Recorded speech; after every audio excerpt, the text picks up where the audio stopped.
When did I make that video where I was like, hey, let's change my room together, except I was the only one doing it, and we'll put this cute cupboard here and it's amazing and I loved it. Yes, but it made my room feel so dark. So the fireplace is being seen again, and that was a lot of rambling before we get to the book review, which you probably came here for, and if not, I recommend staying because it was a stunner. The book I'm reviewing today is... Quick interlude here. Hi, if you're confused, you're not the only one. This is a really old book review that I never posted, but it's of a really beautiful book that I really want to spread the word of things. So I'm posting it anyway. Goodbye. What is Not Yours is Not Yours by Helen Naomi. This book, oh my goodness. One, look at how beautiful it is. It's such a remarkable looking book, so simple, so striking, and it has like a no board at the end, and it's just so nice, and I love it. It would look more pleasing if it didn't have these notes here, but I put these here just this morning so I could remember which things I wanted to talk about. So this is an absolutely stunning collection of short stories. 10 short stories that kind of don't seem at first as if they have connections to each other, but do. They have intermingling characters, intertwining stories, and before I read this, I was not a fan of short story collections. I mean, I like writing short stories myself, but I didn't ever feel like you got to know characters or their stories enough in short story collections. And then I read this, which I think was recommended to me by a friend, and it's my favorite short story collection I've ever read. It's one of my absolute favorite books.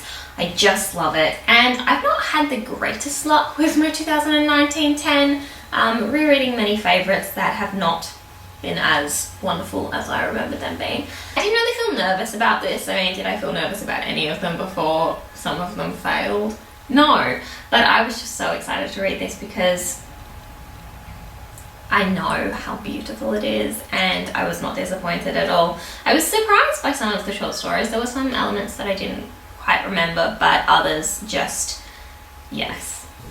So this is a collection of 10 short stories. Did I say that? And there's only really one that I dislike. And even this time I got more meaning out of it than I previously had, but that one just makes me kind of uncomfortable, and all of them do have a slight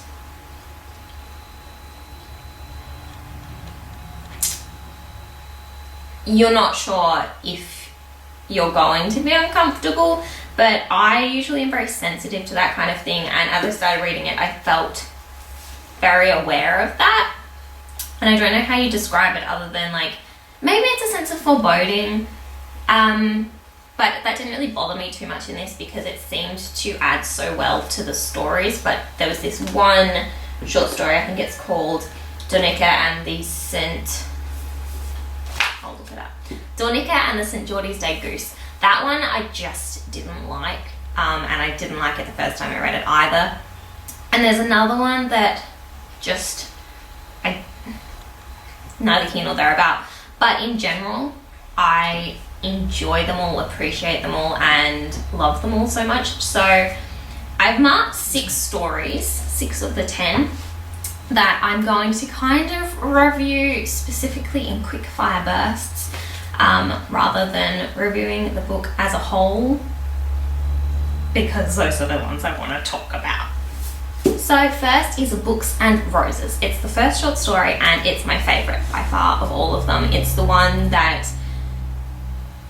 just it's just everything, and it's so twisty and turvy, and it's not really twisty turvy, but it's so twisty and intricate and absolutely gorgeous, and it's so inspiring and captivating, and I just love all the stories that are told within it. It's got like so many stories weaved in amidst it, and when I think of this book, that's what I think of, and I really want that as a full story. And it makes me want to celebrate this holiday that they mention in it, Is it St. George's Day? I can't remember. I did not realise this when I finished reading the collection, but there's this holiday in the first short story called St. George's Day where you celebrate by giving books and roses, and that's also the title of the holiday in the Dornipa story. So, but it makes me want to celebrate this holiday where you give books and roses to people you love, and oh, there's so many perfect descriptions. There's things that go wrong and things that go right, and I love it. The second and third short story are actually kind of, they could be read separately, but they feature the same characters. They're just, the first story is told from one perspective, the second story continues that story, told from a different character's perspective. They are not dark, but they have a sense of foreboding. And I don't, like, I have a bit of a thing about puppets if I come to think of it. And I find like that ventriloquist dummies kind of scare me a little bit. And this is a story that features the art of puppetry, and it made me a little uncomfortable starting it, and then I fell in love. And one of the stories is actually told from the perspective of a puppet, and it's so beautiful, and maybe I'm still a little bit uncomfortable, and probably was still uncomfortable reading it, but I also appreciated it in a new light. And we meet a couple of the characters in that story again in the book, and some of those meetings were surprising and some of them not so much. And it's like there's little hints dotted throughout the other stories that you kind of pick up on and be like, oh, I think that's this character, yes it is, and it's just like a treasure hunt of glory and joy, and lovely. I also found with the second part of this story that I got to the end and I couldn't keep reading the next story. I had to close the book and think about what that ending meant, or what that ending meant to me, because, and this is also the case with most of the stories, there's a lot of ambiguity, and you can kind of choose how you think it ended for yourself, or what you think was meant by that, and I think that works really well with these stories. But you're never entirely sure what exactly happened. The next story is called Drownings, and it's really interesting, and I remembered it differently, and it's very unusual, and it reminds me of The Princess Bride, even though it's nothing like The Princess Bride, but it's kind of that strange fantasy world kingdom that isn't quite good and has so many layers to it that you want to discover. And I would like to read a whole book on this, and I probably would like to read a whole book on this featuring a couple different characters. I didn't connect too much with the main character in this, but two of the other characters I did. I really was interested and intrigued by them, and I felt like they carried the story for me, even though they weren't featured as much as I wish they had been. But it was very good. The next story that is probably my second favourite is called A Brief History of the Homely Wench Society. And it's as amazing as it sounds.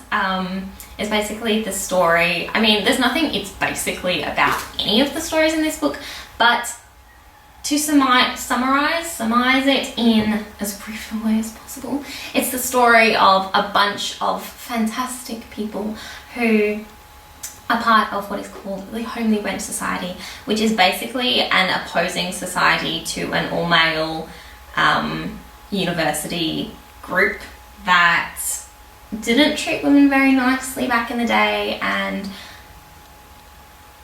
the way that in modern days they intermingle against their wills and not necessarily against their wills. And you meet so many characters in this, and you re-meet a character who was in the second short story, and I really loved learning about her and seeing things from her perspective. Day was such a good character. I really enjoyed Day's story. And Eurovision was mentioned. As we know, Romy loves Eurovision, and there was a Eurovision party, and there was just so much support and love for characters in this group, like they really lifted each other up and were supportive and loving and just cared about each other. They were such a family and such a healthy family, and I loved that, and the story was so good. And the last one is called If a Book is Locked, There's Probably a Good Reason for That, Don't You Think? That's the last short story in the book, and it is also such a good title for a story that's going to end the book. It's a very interesting one. I mean, all of them are. This is probably me just saying it's so good, interesting, slightly dark, slightly twisty, so good. I just found this one really thought-provoking. Found them all thought-provoking on me, and beautiful, and just sad and empowering and lovely. This is a kind of dark, very introspective, thought-provoking selection of short stories. There's a bit of swearing, there's like an ominous feeling, sexual references, and like dark themes. It's very good, but it's like an adult's book. And now for my 3 things that I mention at the end of all book reviews.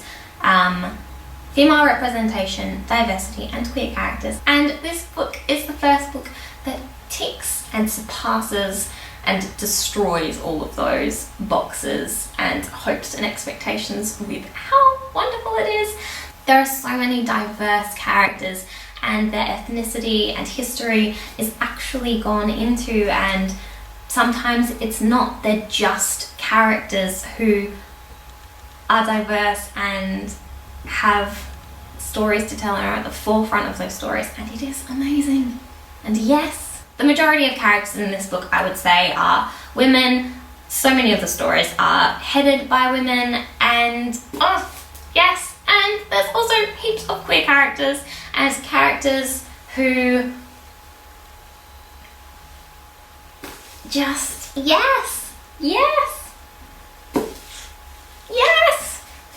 thank you. So that's my review of What Is Not Yours Is Not Yours by Helen Naomi. Such a beautiful book. Absolute fantastic. Yes.